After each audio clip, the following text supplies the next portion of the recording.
Forever में 2cc करने के बाद क्या करना होता है, यही डाउट है ना आपका। मैं आपको आज 4 पॉइंट बताऊंगी और इन 4 पॉइंट को अगर आपने फॉलो कर लिया तो आपकी भी फॉरएवर की जर्नी की बहुत अच्छी शुरुआत होगी। ठीक है, तो चलो जानते हैं कौन से हैं वो 4 पॉइंट। नंबर 1, अगर आप फॉरएवर में ज्वाइन होते हो तो देखो, ज्यादातर लोग ना फॉरएवर में अर्निंग के मकसद से ज्वाइन होते हैं और उनका मेन फोकस होता है कि मुझे जल्द से जल्द रिजल्ट निकालने हैं। बट मेरा कहना यह है कि आपको फॉरएवर के अंदर सबसे ज्यादा जो फोकस करना चाहिए वो फोकस करना चाहिए लर्निंग के ऊपर, क्योंकि अगर आप लर्निंग के ऊपर फोकस नहीं करोगे तो आप कभी भी इस बिजनेस के अंदर अर्निंग नहीं कर पाओगे।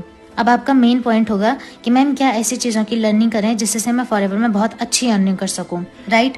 अब अगर आपने फॉरएवर में लर्निंग लेनी है तो आपने कुछ स्किल को सीखना है जिसकी वजह से आप फॉरएवर में बहुत अच्छी अर्निंग कर सकते हो। अब आपका पॉइंट होगा कि मैम क्या ऐसी चीजों की लर्निंग करें जिससे मैं फॉरएवर में बहुत अच्छी अर्निंग कर सकूं।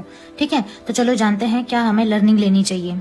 लीड जनरेशन एक ऐसा पॉइंट है जो सबसे ज्यादा इंपॉर्टेंट है हमारे बिजनेस में, क्योंकि आपकी फैक्ट्री में शर्ट तभी बनेंगी जब आपके पास कपड़ा होगा। सो आपको फॉरएवर में बिजनेस में अगर सीसी करनी है तो आपको सबसे पहले जरूरत है लीड्स की।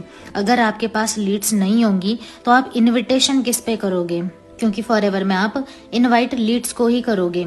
इनविटेशन सीखने के बाद आपको सीखना है प्रेजेंटेशन, क्योंकि उन लोगों को जब आप इनवाइट करके अपने बिजनेस में इनवाइट करोगे तो आपको उनको देनी है प्रेजेंटेशन फॉरएवर की, और प्रेजेंटेशन देने के बाद आपने उनका करना है फॉलोअप, ताकि वो लोग फॉलोअप के थ्रू बिजनेस को अंडरस्टैंड करके क्लोज हों और फॉरएवर के अंदर आपके साथ 2cc का बिजनेस करें। ये 5 चीजें आपने सीखनी है स्किल के अंदर। अब देखो, हम लोग ना फॉरएवर को शॉर्ट टर्म बेसिस पर स्टार्ट करने के लिए आए होते हैं।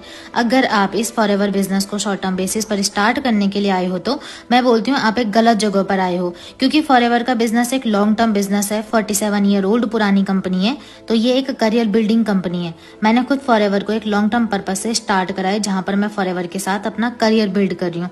अगर आप भी फॉरएवर में अपना लॉन्ग टर्म करियर बिल्ड करना चाहते हो तो आपको एक चीज की जरूरत पड़ेगी, जो कि है ट्रस्ट। अगर आपको ट्रस्ट है तो आप फॉरएवर में लॉन्ग टर्म बिजनेस बिल्ड कर सकते हो। आपको ट्रस्ट करना पड़ेगा अपने अप्लायंस के ऊपर, आपको ट्रस्ट करना पड़ेगा अपने ऊपर, और आपको ट्रस्ट करना पड़ेगा फॉरएवर के ऊपर, क्योंकि जब आप फॉरएवर में अपना बिजनेस स्टार्ट करोगे तो न्यू एएस बनने के बाद आपको सबसे ज्यादा नेगेटिविटी आएगी।